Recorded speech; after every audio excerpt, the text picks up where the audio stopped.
Welcome to VK Media. Top 5 most beautiful places in Sri Lanka. One of the best things about this island is the variety you get here. For such a small land mass, we've got everything from mountains, waterfalls, forests, plains, lakes, valleys, and beaches.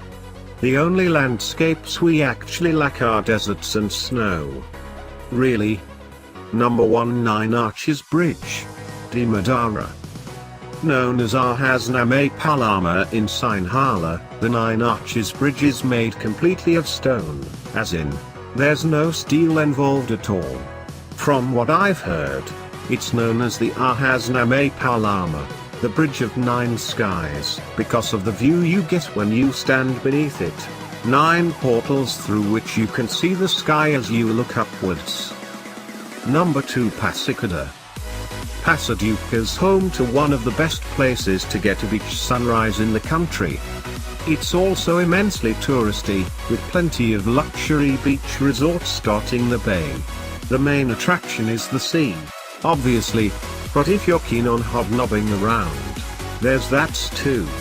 The Mariammat Obil is apparently close to 600 years old and is an understated temple which is very popular amongst the residents of the area.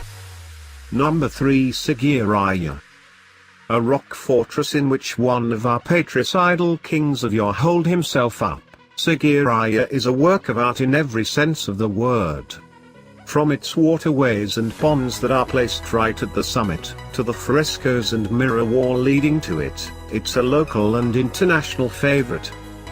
Number 4, Aberdeen Falls. A hop and a skip away from Laksapana, Aberdeen is a must-visit if you happen to be passing by the area. It's also worth visiting if you're going out of your way specifically for it because the views from one of the main pools are absolutely stunning. Standing 322 feet tall, it's got 2 pools, the more picturesque one being the one right at the bottom. The pools are treacherously deep in the middle and the rocks leading down to it are incredibly mossy and slimy as well, so please exercise caution. Number 5, Adams Peak. Also known as Sri Pada, this is not just a mountain for hikers to conquer, it's a pilgrimage for many people. The season for Sri Pada is from December to May, beginning and ending from each month's respective full moons. It's a long and arduous climb with thousands of steps along the most popular path, but you've 6 paths to choose from, a couple of those taking as long as a day and through a bit of bush.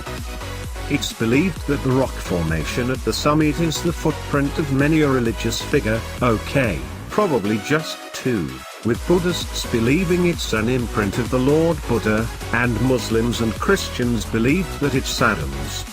Which is kind of self-explanatory given the name. Thank you for watching.